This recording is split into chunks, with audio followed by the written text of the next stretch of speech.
Good afternoon. Thanks for joining us today. We have a fireside chat on the Mayo area, which is in the central Yukon. We have three company CEOs here today.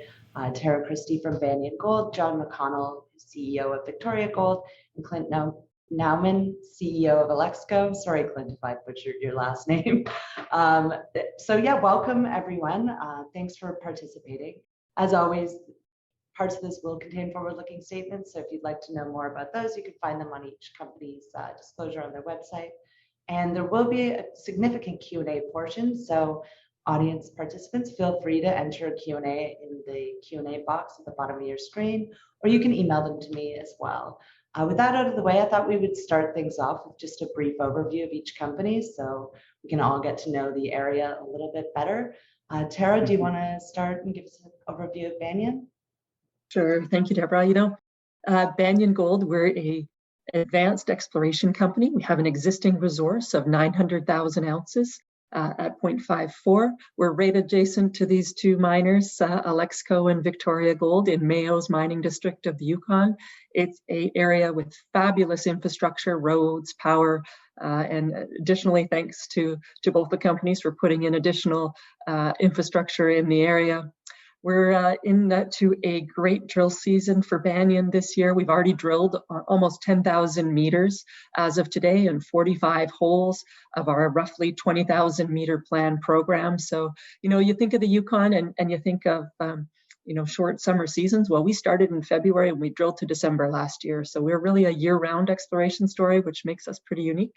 Our goal this year is to drill out and get towards 2 million ounces. We think our property has, the potential to host multi-million ounces in the 3 to 5 million ounce range. So it's going to be a really exciting year for Banyan Gold, and we're off to just a great start. So, and with the price of gold and what's happening in the world, I think people are going to start to look to gold companies. Great. Well, it sounds like a really exciting time. Thanks for the overview. Clynt, do you want to talk to us a little bit about what's going on at Alexco? Sure. Well, we're Tara's and Banyan's next door neighbor. We're the fifth wheel, I guess. We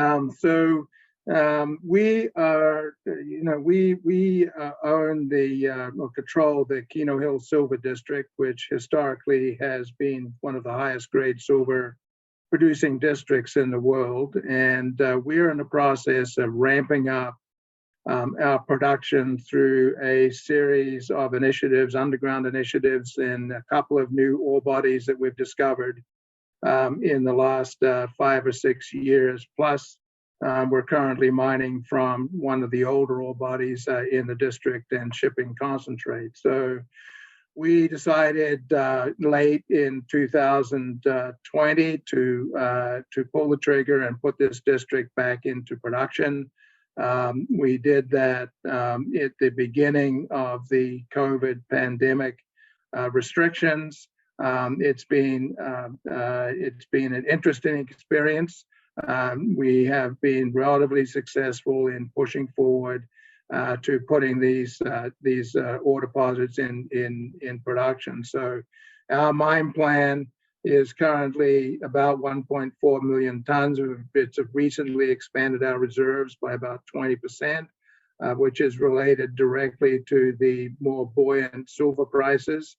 So we have 1.4 million tons. We'll be processing 400 to 500 tons per day, producing 4 to 5 million ounces of silver per year. We're in the ramp-up process. We would expect to hit a run rate of 400 tons per day through the mill in the fourth quarter of this year. Meantime, we're processing in the 200 ton per day range.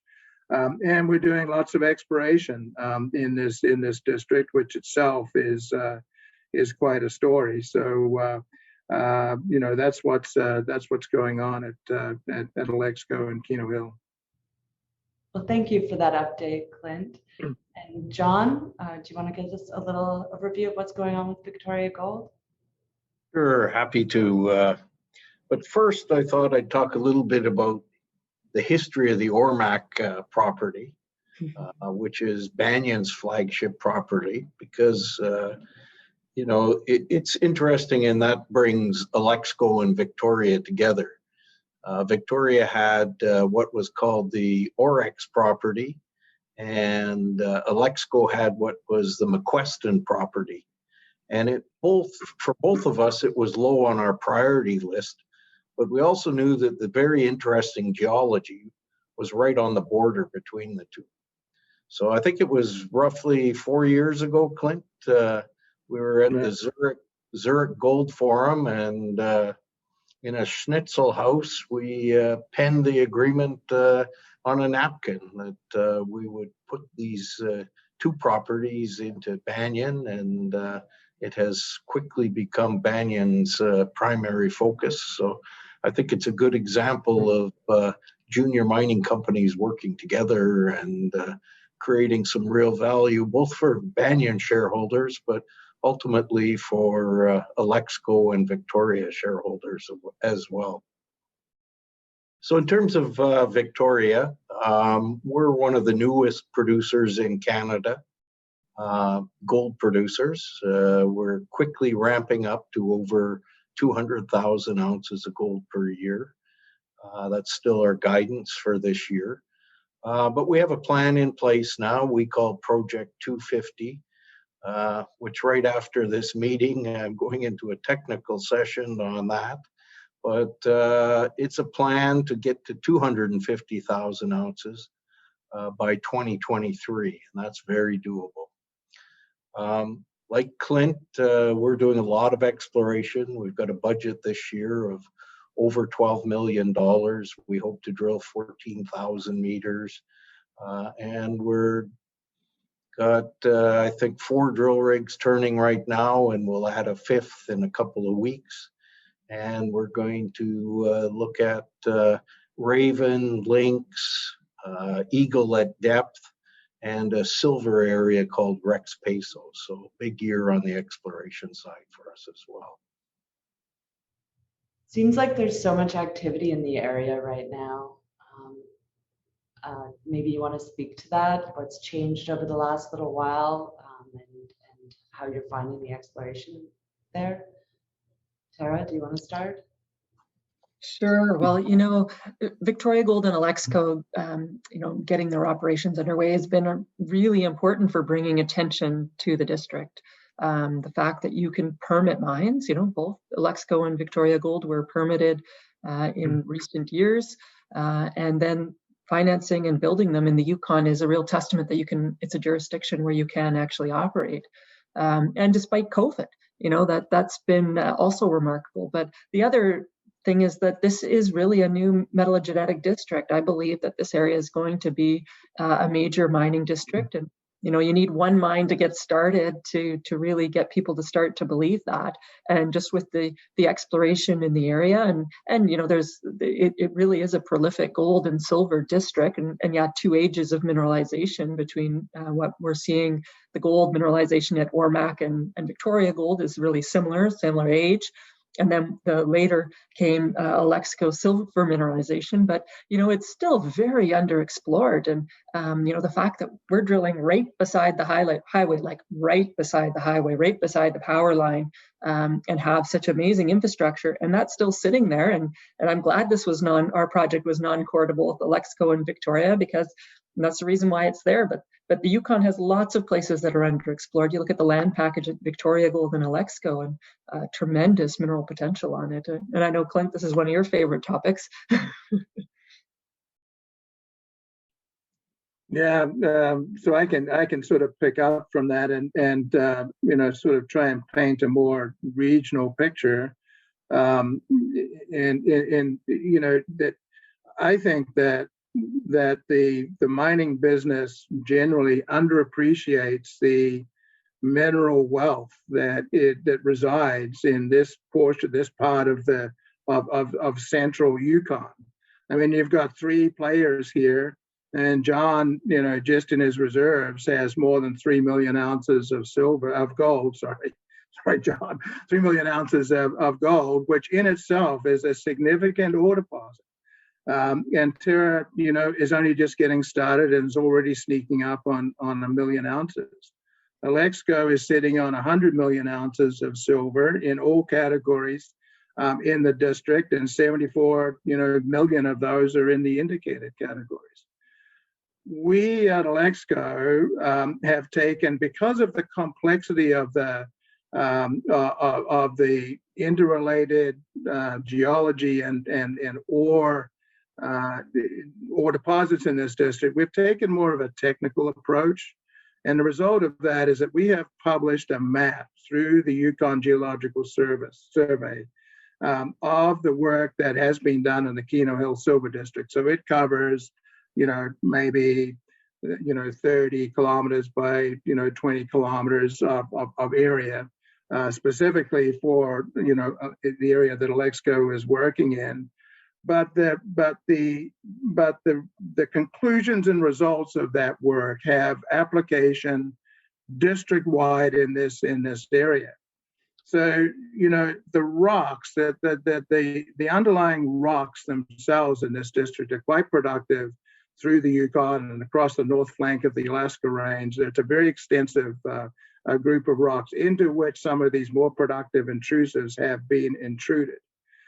And we know from the work that we have done that the gold mineralization that Tara and John is talking about has about a 93 million year age.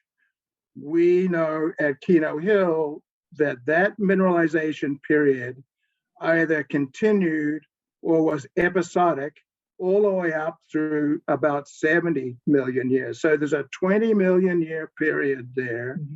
There was enough thermal activity to drive fluid activity in the district to deposit these metals. And better than that, you have indications at both Victoria and at Banyan and at Alexco that there's some connection between these different mineralizing periods.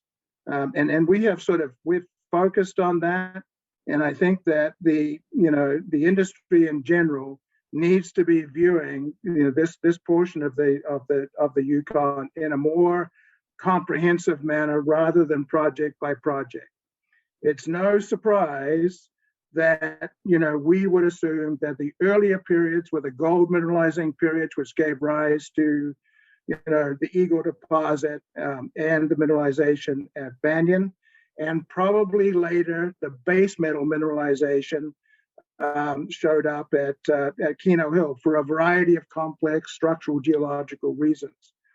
But it's very important to understand that at Keno Hill, as we get deeper in these ore deposits, we run into the same gold, tin, tungsten, bismuth type suite of minerals that you see at both Victoria and at Banyan. So what that's telling you is that you have a very large area here, 4,000, maybe 5,000 square kilometers, that has been subject to episodic plutonism, intrusion of hot, acidic material, which has driven these systems. And the most important thing is that the outcrop in this area is very limited. So there's a huge area that's covered and unexplored, both aerially and also vertically. And so I am. If anything can come out of this, I would like to see the people's concepts sort of developing towards a metallogenic district, as Tara talked about, something on the order of sort of the golden triangle type of terminology that's used in BC. You have the same episodic, long-lived mineralizing systems, different ore deposits. And I just think this huge upside in this part of the district. And quite frankly, as far as I'm concerned, and I know John and Tara feel the same way, the more people that we have working in this district, the better off we'll all be in this larger region. So I mean, that's my pitch. I think it's a very compelling story. And I think that Alexco, talking my own book here, has done a lot of the technical work to support a lot more exploration in this part of the world. Why do you think it has been overlooked? There's a lot of different answers to that. I mean, the the exploration season traditionally in the Yukon has been relatively short. It has been undercapitalized for sure. I mean, there's no reason in these rocks that are, in this district, which are very prolific in other same age type of mineralization, very prolific in other, adjacent areas, Alaska, British Columbia. There's no reason that, with the same type of exploration expenditures that have been incurred in those areas, if they were incurred in the Yukon, no question there'd be additional discoveries. No question at all, in my view. So it's undercapitalized. Well, and for Banyan with AurMac and McQuestion, prior to Victoria Gold and Alexco, the land package was even more fractured. It took Victoria Gold and Alexco to accumulate the two sides of the property, if you want to describe it like that. But some of the claims on the McQuestion side, one of them is dated from 1901. So there was gold known about from that time on surface, but one or two claims or small patches of claims, particularly when people knew the mineralization crossed claim boundaries, prohibited people from putting the package together. So there's a lot of stories where you need to consolidate the land package before you can really advance a project. And when we got it, there were like 37 rock types, and there's been 6 different geologists that called the same rocks different times. And it really took getting all that old core, re-logging it, reinterpreting it, finding a way to develop the geological model that we developed, and then testing it and then refining the geological model. And, it took us from summer of 2017 through to 2019 to really understand the geological model. And then, we went out in the fall of 2019 and drilled it out, and it worked. Our geological model continues to guide us really strongly, but you have to do that real basic, go back and look at the rocks and try and find the core as it is, because there's no outcrop, as Clynt said. That's one of the really interesting things about this district is, you have to drill. There are some geophysical techniques that can give you some ideas, but without outcrop, it is so difficult. And that's hindered lots of people, because that does take more money than being able to find outcrop.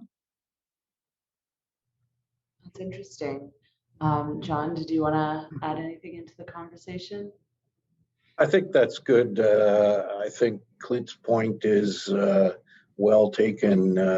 We certainly would like to see 20 more companies working in the area, because the area certainly has great potential, and we've got more to do with our own individual properties than we can handle ourselves. So we welcome others into the district. Let's talk about some of the other players in the area. Who else is operating in the region? Tara and Clynt probably know better. We have such a large land package. We don't focus too much on who else is in the area. Well, right adjacent to Alexco and Banyan are both metallic minerals, silver, looking for silver, and Alianza, which are both looking for silver. And I believe Alianza started their program. I don't know about metallic minerals. And I don't think any of the others that have claim packages are currently active.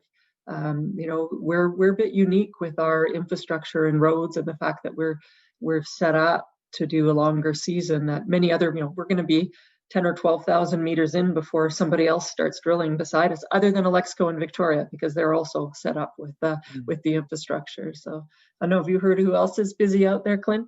Well, I mean, there's placer operators, right? So, that's an important factor also in this broader, metallogenic district. So they're active, and the gold that is present in those placers is locally derived. It's just another indication of the wealth in the district.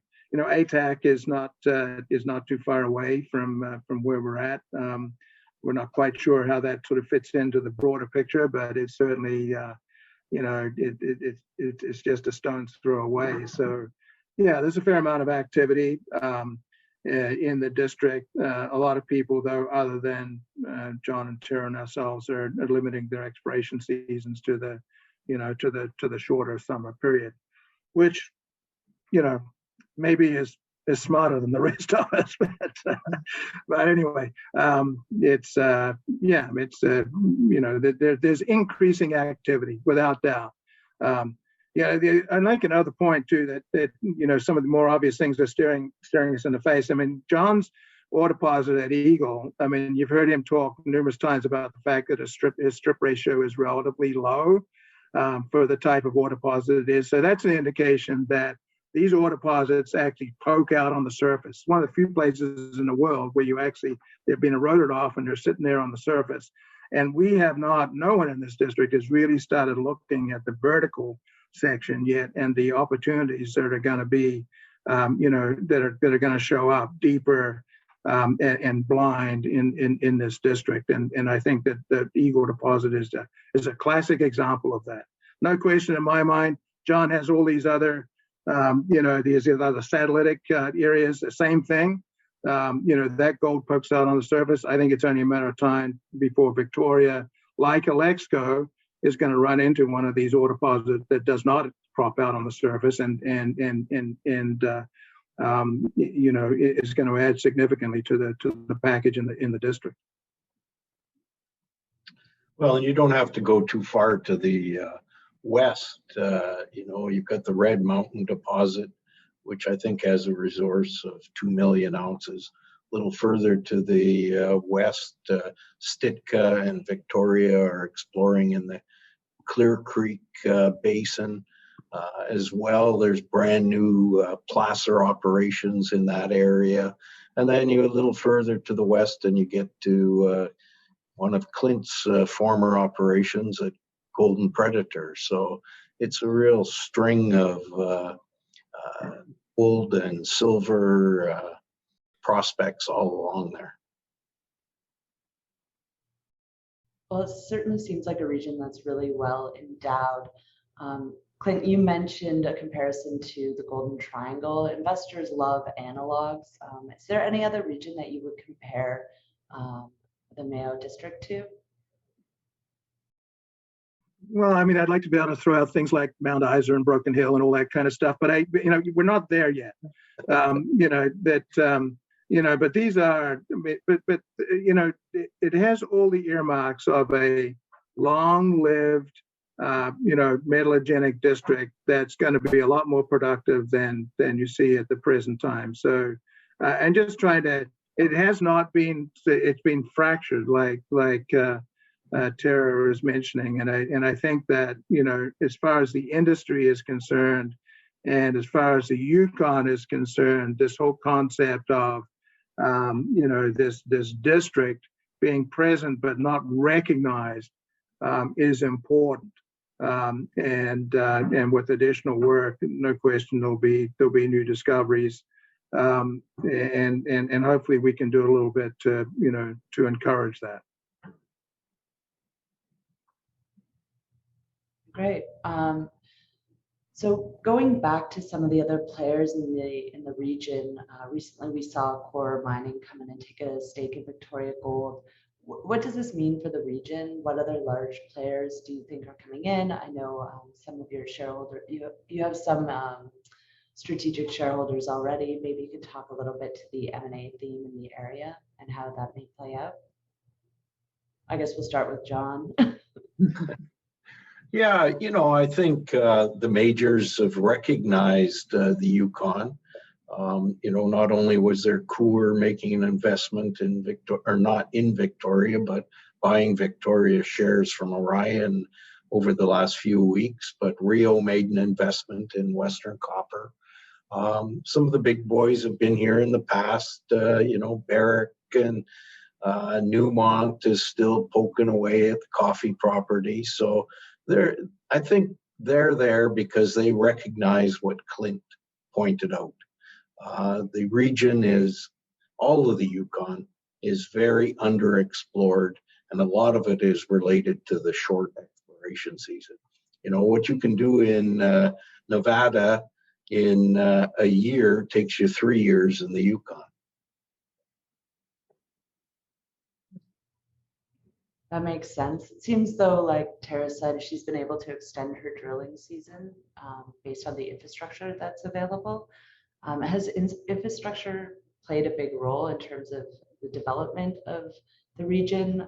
I think I read that the government's committed 63 million in infrastructure over the next little while.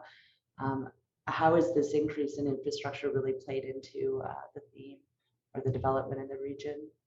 Tara, do you want to take that one to start? Well, for us, it's been really important, and it will be for future projects that come on. And a lot of it, the infrastructure was originally there because of the work at Keno Hill. There's a lot of silver produced from Keno Hill even long before Alexco came into the district. But having those existing roads and the government commitment to maintain them, and now even this commitment, which will probably start next year, to improve that highway, is really important for all of our operating costs. And it keeps the wear and tear on your equipment down. It improves safety for everybody, and also reduces time to travel those roads, etc. So the road infrastructure has been great. The power line that they just put in this last year, they just completed upgrading the power line. So that should give increased reliability to the two projects that Victoria Gold and Alexco that already use that existing hydroelectric power, which is great. Green power, that's a wonderful thing for any of us to be able to say that, we have existing hydroelectric power right beside our projects. I'm really glad to have Victoria Gold substation right beside my two deposits. Great start to have that there. And even the cell phone service, I know I get great cell phone service in Alexco's property. There's a good portion of it that has that. That's been an increase in technology. And we hear that fiber optic cable might be coming too. So, all of that infrastructure is long-term going to bring down the capital costs for any project. And it really does enable us. Having a highway means it's safe for us. And we're a short 30-minute drive from the community of Mayo. So, that's safe for us to actually be operating in the spring and the fall when it's colder weather. And we have that great infrastructure. And I know Clynt's point about the longer season. I think it just gives you such an advantage to start early and go later, because you get time to get your results, interpret them, and then, design your next stroke plan around it without having to wait all the way to the next summer. So infrastructure is fabulous. Yeah, I think the same thing for Alexco. The all-weather roads, are a huge benefit. Our hat is off to the Yukon government, who has continued to support, infrastructure development in this area. John has gone, he's done the hard yards to make sure that the electrical infrastructure is upgraded, which has recently been. And don't forget that, this road network also connects to a deep water port, ultimately in Skagway in Alaska. So, we ship concentrate, by truck on the road to that deep water port. Without that infrastructure and maintenance on that system, it wouldn't be nearly as easy as it is. And I think at the end of the day, it comes down to unit costs. Projects in the Yukon are every bit as competitive on a unit cost basis, whatever metric you want to use, with any project in the world. And the reason for that is because that infrastructure is in place. We're not burning diesel to generate, power unless it's, extraordinary circumstances. We all have backup, systems in place. The temperature and climate, in the district is such that, a lot of mines in this part of the world can actually operate more efficiently in the winter than they do in the summer. We're underground, our operations are underground, so the ambient temperature only changes at, 1 or 2%. And I know that our tire wear in the winter is a lot less than it is in the summer. So, we're happy to be operating in the colder temperatures.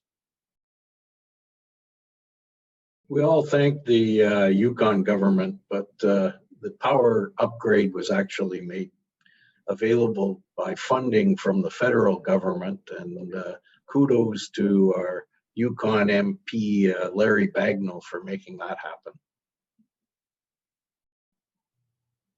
That's great.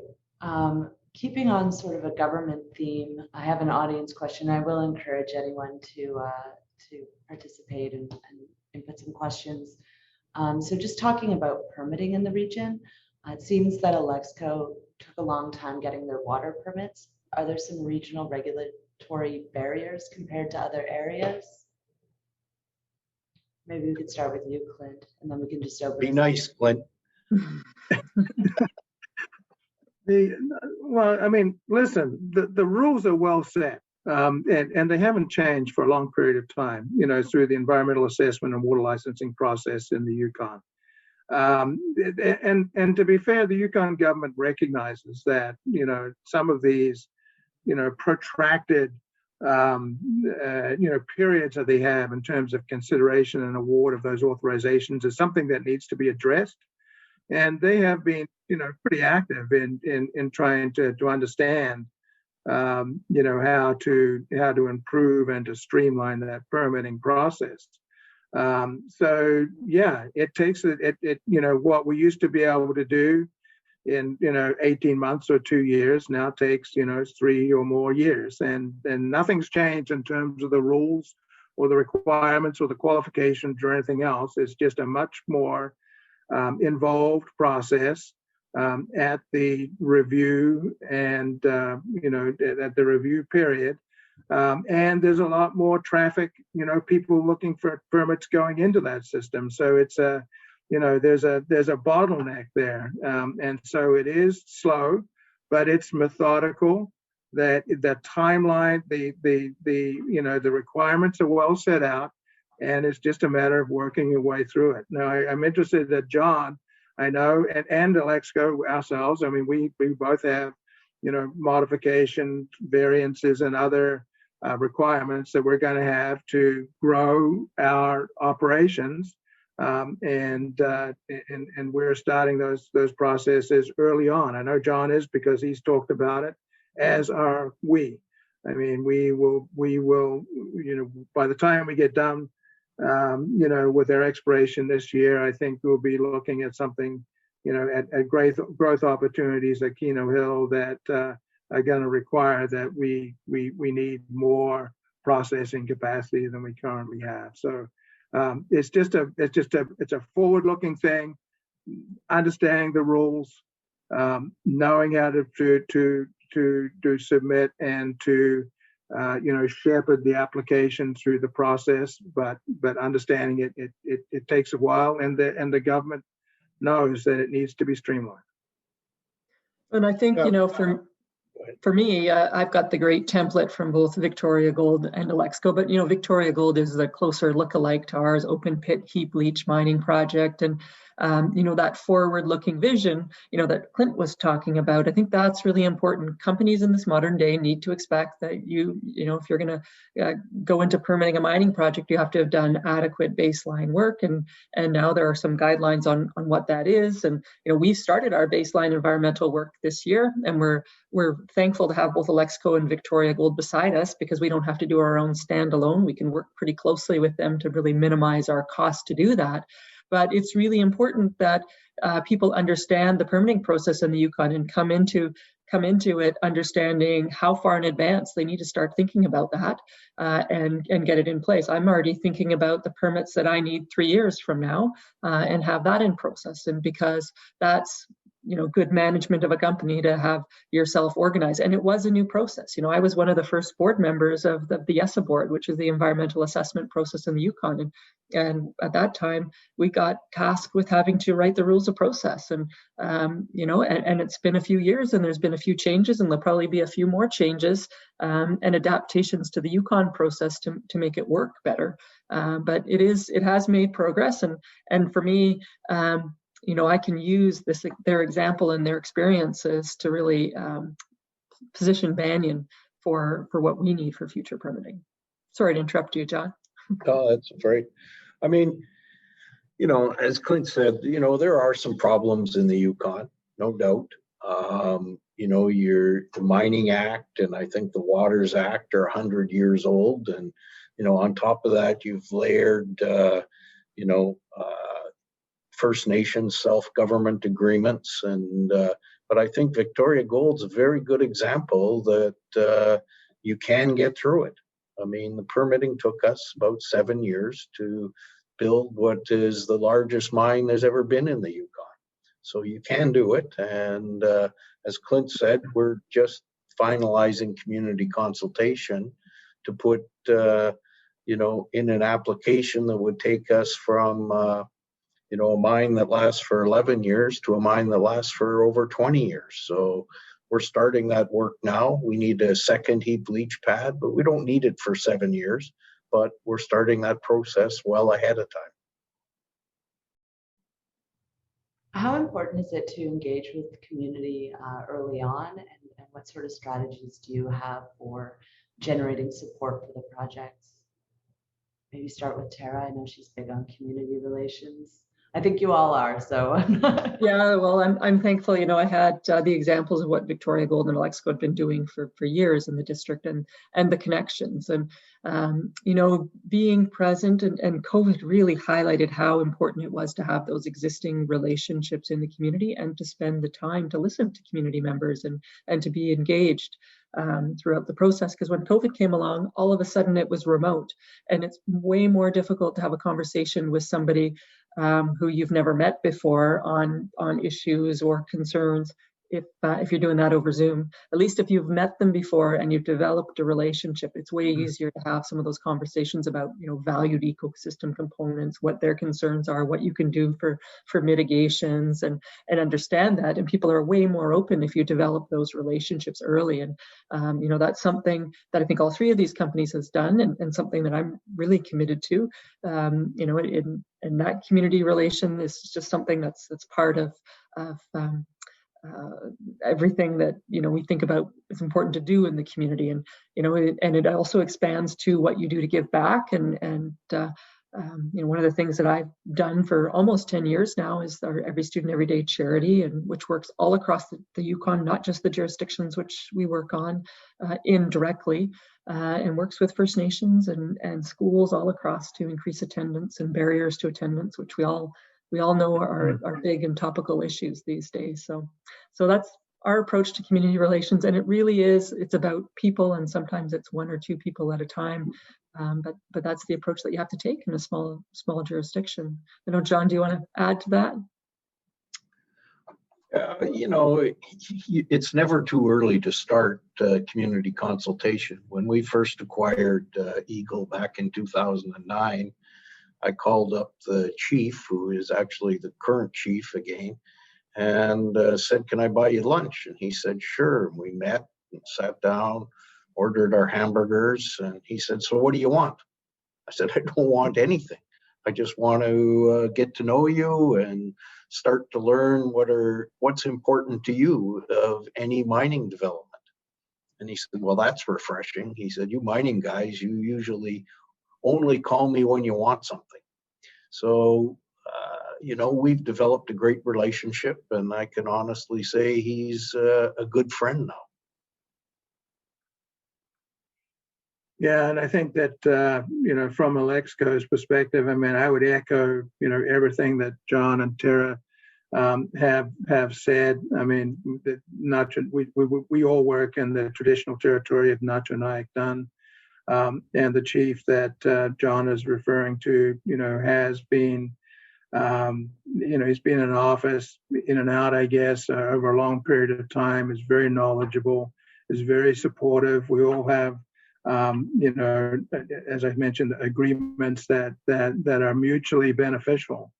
And talking Alexco's book, don't forget that we are charged with the responsibility of cleaning up the legacy liabilities in the Keno Hill district that were incurred, up to 100 years ago. We've put $20 million into that work. We work hand in hand with the government of Canada to do this work. But the most important thing is that this work, and through the Alexco's background in the environmental business, we have reduced the metal load in the water in that district by more than 90%, and we don't even have the final build out on all of the facilities that are going to be built for the long term in the district to ensure that the environment is not is not impaired, but is significantly improved from where it is. And when it comes to First Nations, that is important, given that there's a fair amount of wildlife in the district that is, consuming and processing that water and vegetation, around these legacy contaminated areas. So it's important work, and we work hand in hand with First Nations doing that. I think everybody is making a significant effort to bring this project to fruition here. So it's a good relationship, and it's mutually beneficial.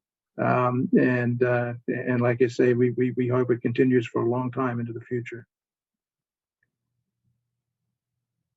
It's great. Well, it's good to see so many companies really engaging with the First Nations and the communities in which they operate. I think with COVID, obviously we saw a lot of challenges, but there was also a big opportunity for mining companies to step up and help the communities that they operate in. So I think it's been a somewhat of a silver lining, I guess, of a terrible situation. But I've seen a lot of companies really become more ingrained in the community and offering support and help. So I think that's great. And just talking about COVID a little bit in the area, I mean, you both were building, well, Clynt and John, you were building and ramping up mines during a pandemic. That must have represented quite a challenge. Maybe you can talk a little bit about that, and Terry, you can add on how it was exploring during the pandemic.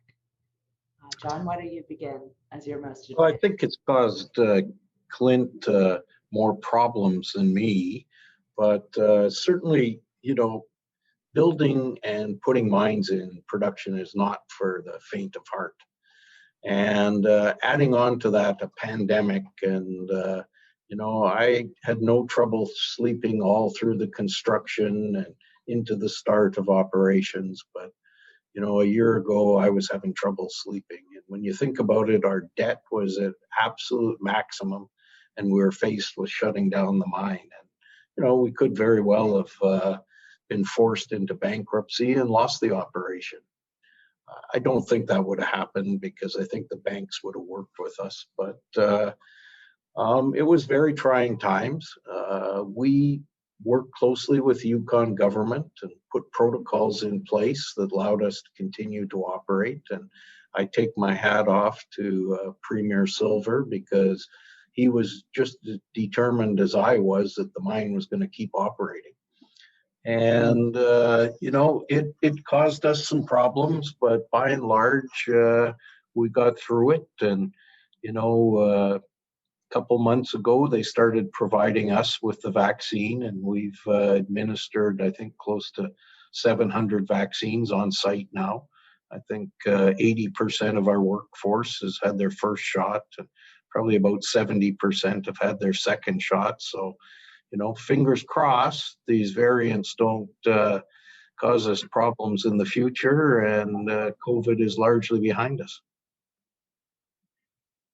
Yeah, I would, looking at the more recent events in terms of vaccination, Alexco is in exactly the same position as Victoria. I mean, we've had vaccination, facilities on site supported by the Yukon government, and similar to John, I mean, our hat is off to the, to the government and their support through this very, trying period. There's a slight difference between, where John found himself at the beginning of the pandemic and where Alexco found themselves. So John had already invested a significant amount of money. He had an operation that was sitting on the cusp of commercial production.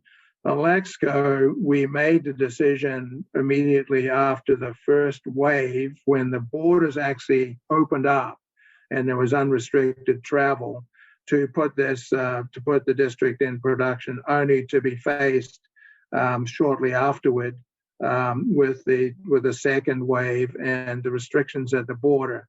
And given that we only had like 20, 30 employees, and we needed to grow to 130, plus get these underground operations going, that posed quite a challenge.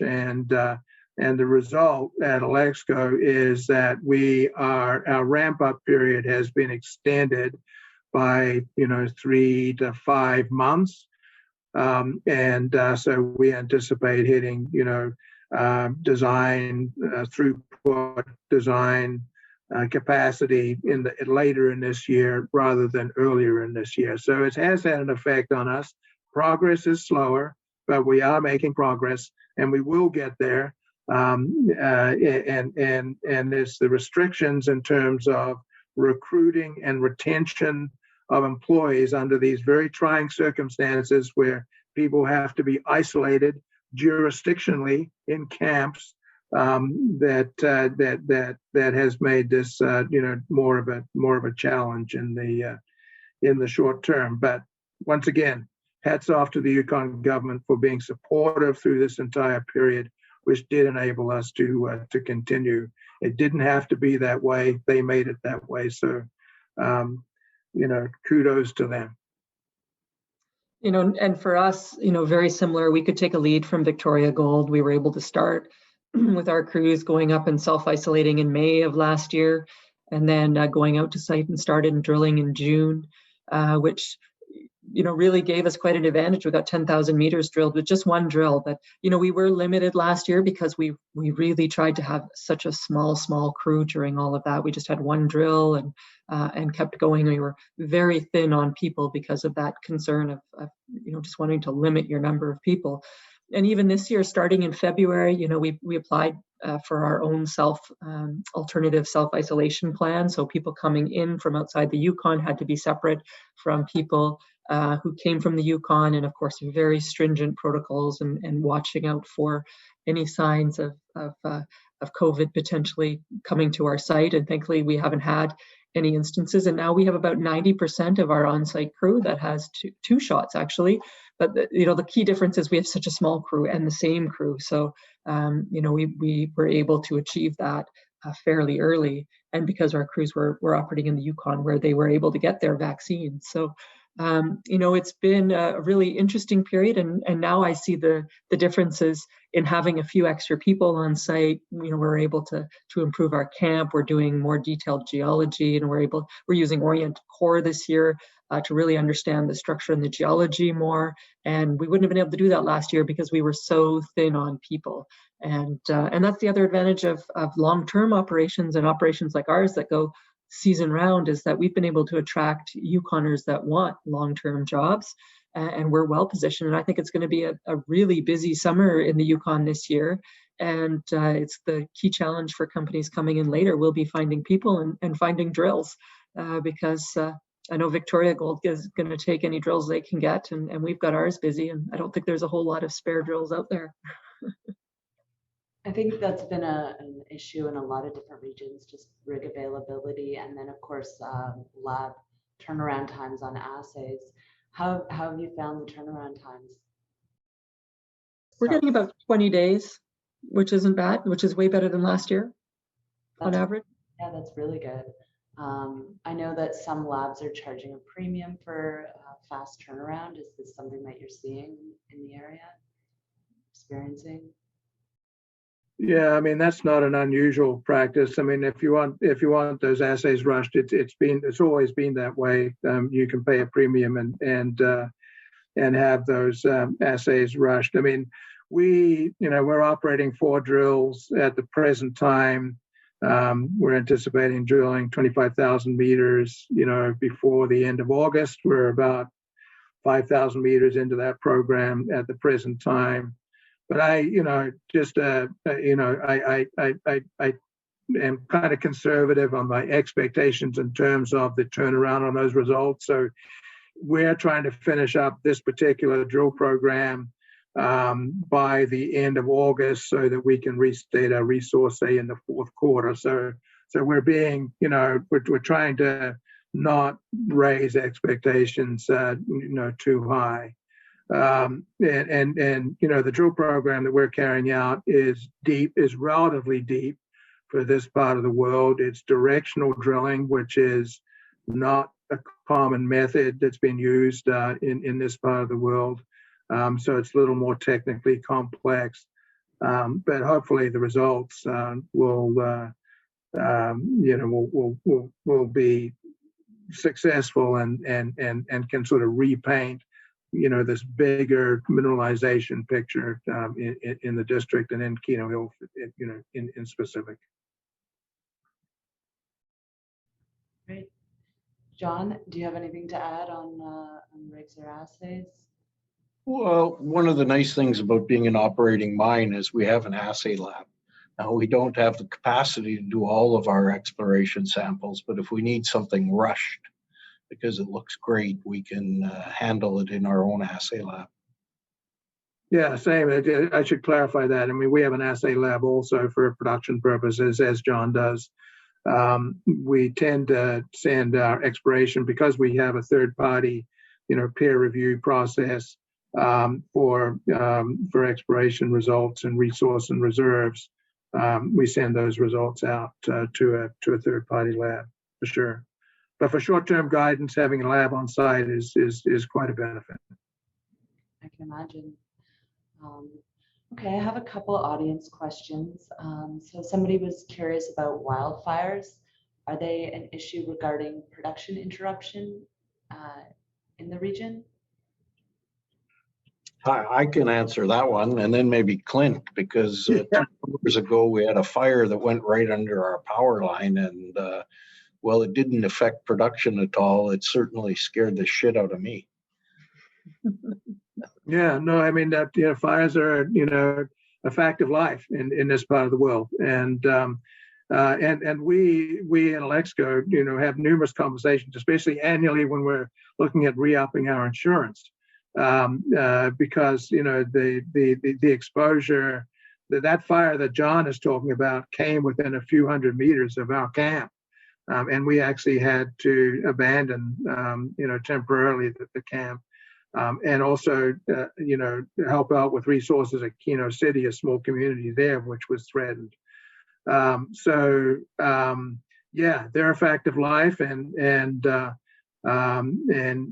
you just need to be able to manage and mitigate that risk as best you can. The thing that's exposed is the power line, as John says. I mean, that power line could be, is exposed to wildfires. They only happen, hopefully, at infrequent intervals. I mean, since we've been, John, in this part of the Yukon, there's really only been a couple of 3 years, and say the last 15, where there's been fires of threatening, size and ferocity. I mean, I don't, maybe you guys remember better than I do, but it's infrequent, but when it happens, yeah, John's right. It gets your attention. Well, one of the real benefits, though, is that we have all those existing roads which provide a little bit of a fire break, and also something which you can go and get equipment and water and actually fight the fire. It gives you a little bit of a break. And, that was probably one of the benefits at Clynt's camp, is there was a road, a highway, which provided that, and also the access for the Yukon fire crews. And now, I can look at it, and we've put our camp in, and we've got this whole area just to the north of us where there's already been a fire. So there's not a whole lot of fuel for quite a ways around on at least those sides of all three of our operations, because the fire came close to all of us. So it's of course something you always have to pay attention to, and fire smart your camps as much as you can, and then make sure you're paying attention. And as soon as you see smoke, make sure you call and get somebody on those fires. But the roads will be a big benefit to being fire breaks. Is it a seasonal thing, like end of summer type situation? Like when do you expect, or when do fires typically happen in the area? Typically July. Summer. Yeah, they're lightning, they're lightning ignited for the most part. Yeah, so it's important, for people that are moving around in the bush, not to leave litter and glass and stuff like that around. Any of that kind of stuff can start a fire unintentionally. Interesting. I have one audience question. With respect to the district concept, how much land does each of your companies presently control? Well, for Victoria, it's about 550 square kilometers. And we have about half that split between our two properties, 173 square kilometers at our AurMac. And then we have our Nitra prospect over to the west, which we own 100% of. which comprises the rest of that. And, I think it's not just the area, it's the prospective area. I think that we have a good portion of the highly prospective area, and for gold anyway, and Victoria Gold certainly has a big chunk of it. Yeah, I think we're around 250 square kilometers, something in that in that order.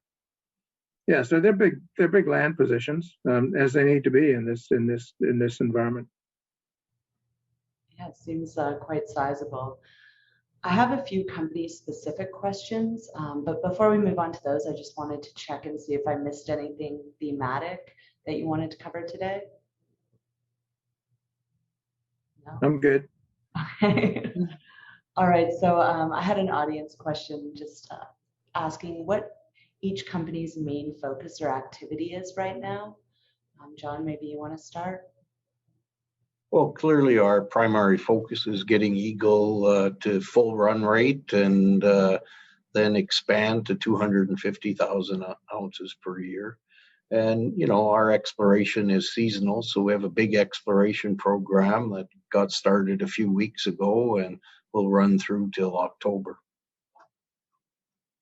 Yeah, and then from Alexco's perspective, I mean, we're very focused on development at our two major ore deposits, Flame and Moth and Birmingham, and reaching a point where we have sufficient or numerous, I guess, mining faces available to pull ore from in the fourth quarter of this year, which will enable us to be processing comfortably 400 tons per day through the mill at a run rate of 4 million ounces of silver per year plus of course the lead and zinc. And we have a very quite an exploration program underway that I've talked about. This is the deeper portions of this Birmingham deposit, which already has 40 million ounces in it in all categories, and this new discovery, which is deeper, which we're hoping, we're going to see results from that in the third quarter, be able to publish something in the fourth quarter, and like I say, I think it may change the profile of the district as a whole once people understand that some very significant mineralized bodies can be discovered in this district. Well, we're planning for one of our mineralized bodies to be significant. We're adding ounces with the drill bit, planning to do that efficiently and quickly to get our inferred resource up to really show the multi-million ounce potential on our property. Plan for a new resource update in Q1 of 2022 at this point, but expect that we're adding ounces with every drill hole, and very singularly focused on that right now. Great. Well, it seems like there's so much activity just from the three companies. So I do have some targeted sort of company-specific questions. And for anyone in the audience, please feel free to input some questions. I think we're going to try and wrap in the next little while, but happy to take a few more. So Tara, this is a question for you. So you mentioned increasing your resource. Are you looking to do a feasibility report towards the end of your drilling program? Maybe you can give us a little bit of an update there. Sure, that would be a logical next phase after putting out a resource. I think in the Yukon, you need a critical number of ounces before you do that. And remember, Victoria Gold had 2 million ounces in reserves when they did their final feasibility study and then went into permitting. So, kind of around that range is probably where we're looking, at least having 2 million ounces in a resource before you start your PEA. But, that will be a logical next step. And the exact timing of that's not quite sure yet. But we have so much existing background information on costs, given that we have two mines recently built beside us, specifically Victoria Gold, that I envision that would be, there's quite a bit of expertise around to help us when we get around to that. Well, it's nice having good neighbors. Yeah. It seems like you all have such a great working relationship, which I'm sure is a big benefit to all three companies. And then I've got a couple questions for you, John. One is asking about Santa Fe, Nevada. I think they just wanted an update on what's going on there. Sure. We spun Santa Fe out into a private company called Lassonde. They're moving forward with an exploration program. We own, I think, probably 65% of Lassonde, but it's in the hands of two great explorers, Brian Mayer and Kimberly Ann Arniston. And, you know, I think at a certain point, they'll take the company public, and it's a great property. But again, similar to ORX, we don't have the capacity to explore it, so put it in the hands of smart people to do the exploration. I think that makes a lot of sense. I've got one more question for you, John. So the original projections of the Eagle Mine projected an all-in sustaining cost of under $1,000 per ounce. Later presentations increased the cost to 12,000 or 1,225. That's a difference on an annual basis of 45 million in net profits, which is substantial. Why is the difference so large? And is there a chance that the cost in the future will be closer to 1,000 per ounce? Sorry, that's a long question. Sure, I've always said the all-in sustaining cost will be less than $1,000 per ounce, but I've also added life of mine. So, you know, we're in the first year of operations. We've got some high sustaining capital costs this year. We're putting in a truck shop, which wasn't part of the original capital, and we're putting in a water treatment plant, which wasn't necessary in the first couple of years of operation. So this is a big sustaining capital year for us, and you know, we haven't got up to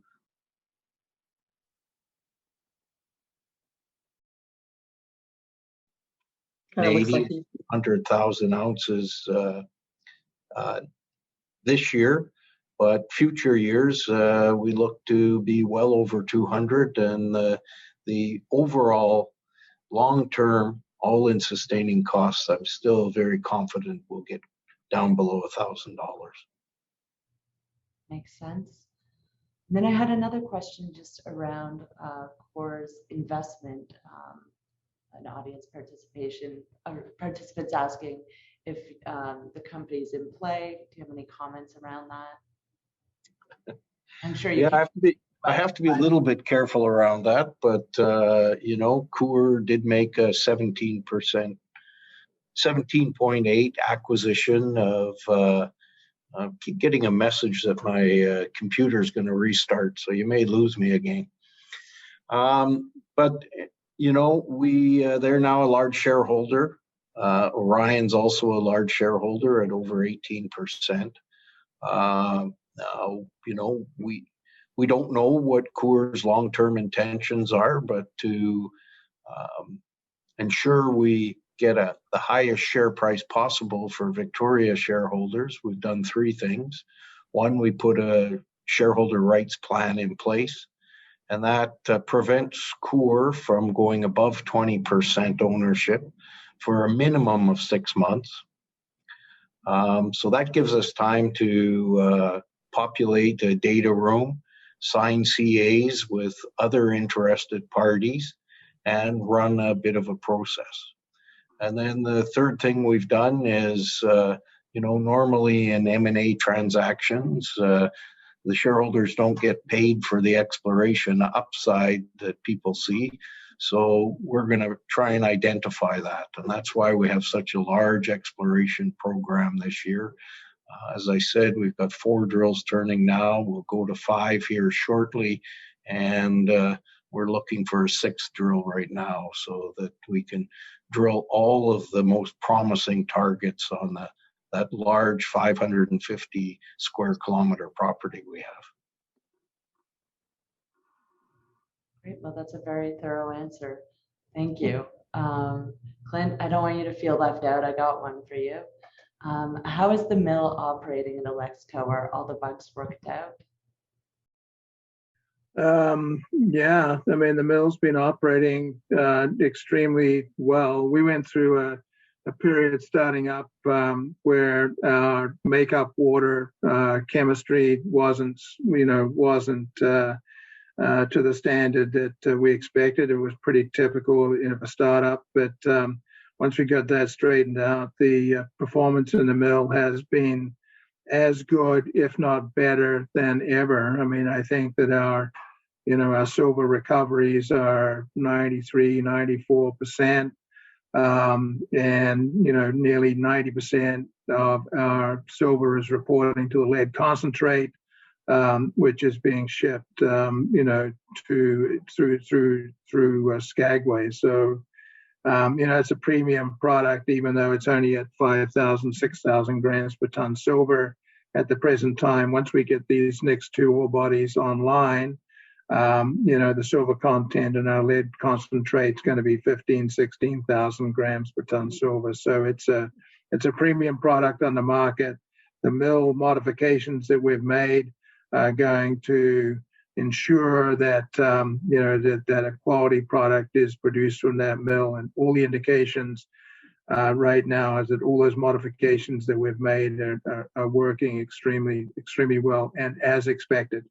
So yeah, the processing of all of the speed bumps that John talks about in terms of building and ramping up an operation, the mill, thankfully at Alexco is I wouldn't say the least of our worries, but has certainly been a very smooth process.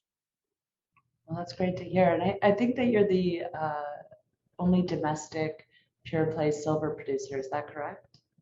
Yeah, I mean, it's better or worse than that, depending upon how you look at it. As a primary silver producer, yeah, there's not too many of us left. I hate to say a dying breed, but yeah, a lot of the other primary silver producers in the world have diversified into gold and to other metals, such that their percentage of revenues driven by silver are less than 50%. So at Alexco, it's close to 80% in our new mine plan, and so that's certainly one off. And to have a primary silver producer with the types of grades that you're dealing with in a tier 1 jurisdiction like the Yukon is certainly an anomaly in the silver world. Mm-hmm. Well, I think that being in a stable, safe jurisdiction is certainly going to play out well for you in terms of a multiple. Exactly. Yeah. I think I see a couple more questions in here. Tara, I think there's one about are you sufficiently capitalized for your current and upcoming drill programs? We are right now. We've planned that 4.5 million allocated for that first phase of drilling, which should get us roughly 20,000 meters of drilling. And we're expecting lots of results coming back. We've only put out 11 holes so far of the 45 that we've drilled so far, and we're about halfway through then at almost 10,000 meters now today. So we'll have lots of news flow to generate some excitement. Like the news flow. Well, I don't see any other questions. If there's no other audience questions, I guess we can start to wrap up. I think it's a really interesting area. I've certainly learned a lot about it working with Tara for the past little while and meeting all of you. It seems like there's definitely a lot of mineral wealth in the region and huge exploration potential. So I think that's really interesting for investors. And I also have to commend the 3 companies and their management teams for how they're developing and progressing things. It seems like corporate responsibility is a huge theme among all of you. So I think that bodes really well for the region, having such strong management teams with the right principles in place. So yeah, I think it's really interesting. Tara, I don't know if you want to add to my summary. It's been great working with you as well. And also, my 2 large shareholders, Alexco and Victoria, they both have over 8% of Banyan and have been very supportive. And, those collaborative relationships have been really important in helping us be able to efficiently execute our programs. There's no 2 teams that know the geology better in the Yukon in this area than Victoria Gold and Alexco. So that's given us a huge advantage. And I really think this district, we're only starting to hear and get the attention that I think this district's going to start to really entertain, seeing Core's interest, seeing Agnico and all the others start to take Yukon seriously. and understand just how large the mineral endowment is, I think really will start to bring attention. And it's very early days still for all three of us, actually. Great.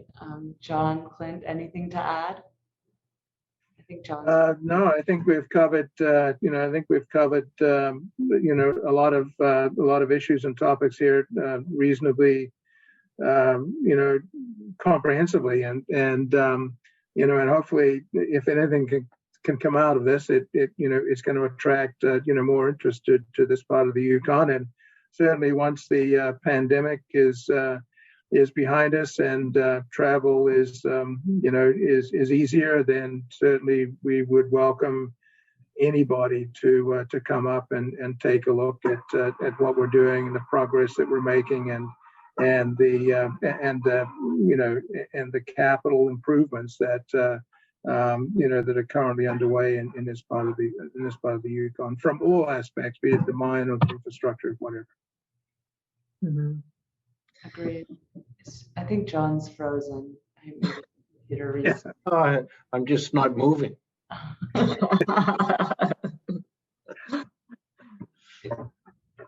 you have anything that you want to add in, John?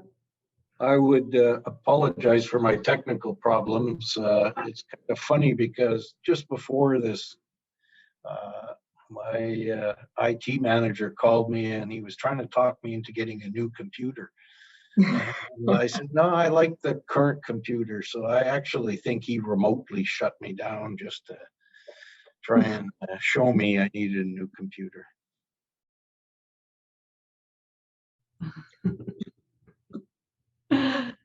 Well, I guess he's gonna get his way, right? You gotta play dirty sometimes. Well, thank you all so much for participating. And yeah, I think Clynt, you nailed it. We should do a site visit at some point. It'd be great to get up there. Maybe not during the lightning wildfire season, but I'm just kidding. But yeah, no, I think it'd be great. I've always found seeing something like in person and really experiencing it that way really helps you understand the whole play. So certainly would be interested in being involved in something like that. And thank you for your participation and humoring my questions today. If anyone has any additional questions, feel free to reach out and I'll get those answered for you. And thank you to all the audience for participating and to the management teams. Really appreciate it.